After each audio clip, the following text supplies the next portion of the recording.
Mobile phone से आप अपने दोस्तों से सीधे बात कर सकते हैं, पर अगर इसी मोबाइल फ़ोन पर आपको ऑनलाइन कुछ खरीदना हो, तो आपको एक बिचौलिए की ज़रूरत पड़ती है, जो विक्रेता को गारंटी दे पाए कि आपने पैसे दे दिए हैं।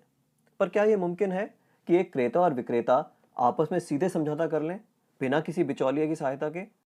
ब्लॉकचेन नामक एक नई टेक्नोलॉजी ऐसा मुमकिन कर रही है। ब्लॉकचेन को आप एक वितरित डेटाबेस यानी डिस्ट्रीब्यूटेड डेटाबेस मान सकते हैं, जो कि एक दो कंप्यूटरों पर नहीं, हजारों लाखों कंप्यूटरों पर प्रतिलिपित है।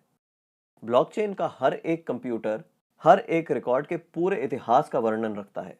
यह डेटाबेस एन्क्रिप्टेड है, यानी हर एक रिकॉर्ड गोपनीय तरीके से दर्ज किया गया है। ब्लॉकचेन फॉल्ट टॉलरेंट भी है, यानी अगर इस सिस्टम में कुछ कंप्यूटर खराब भी हो जाते हैं, तब भी यह सिस्टम ठीक तरह से काम करता रहता है। ब्लॉकचेन डेटाबेस एक सार्वजनिक बही खाता यानी पब्लिक लेजर है, जिसमें कोई भी नए समझौते या रिकॉर्ड को दर्ज करने के लिए कई सारे साझेदारों की स्वीकृति की जरूरत पड़ती है।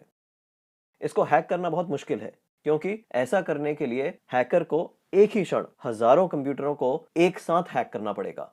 यह कारण है कि हम ब्लॉकचेन को एक सुरक्षित टेक्नोलॉजी मानते हैं। ब्लॉकचेन का पहला प्रयोग हुआ था 2008 में, जब बिटकॉइन नामक एक डिजिटल मुद्रा का आविष्कार हुआ। बिटकॉइन मुद्रा किसी देश, सरकार या बैंक द्वारा नियंत्रित मुद्रा नहीं है, यह एक डिजिटल मुद्रा है। अधिक जानकारी के लिए आप बिटकॉइन को गूगल कर सकते हैं। केवल मुद्रा या पैसे से संबंधित प्रयोजन के लिए ही नहीं, ब्लॉकचेन का प्रयोग कहीं भी हो सकता है जहां पारंपरिक रूप से विश्वास, भरोसे या गारंटी के लिए एक बिचौलिए की जरूरत है।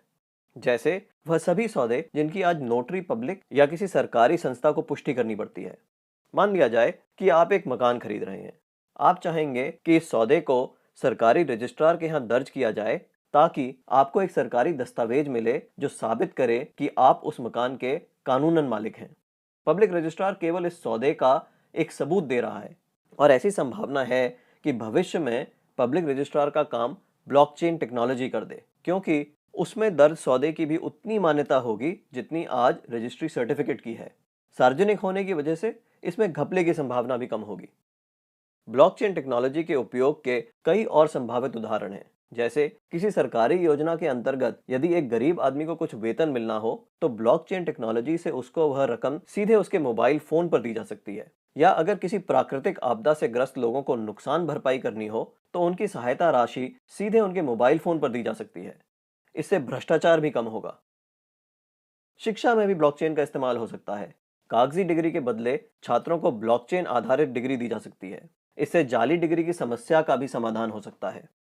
ब्लॉकचेन उन टेक्नोलॉजी में एक है जो 21वीं सदी की अर्थव्यवस्था में बहुत बड़ा परिवर्तन लाने की क्षमता रखती हैं। आपको ब्लॉकचेन टेक्नोलॉजी में क्या नया हो रहा है, इस पर नजर जरूर रखनी चाहिए।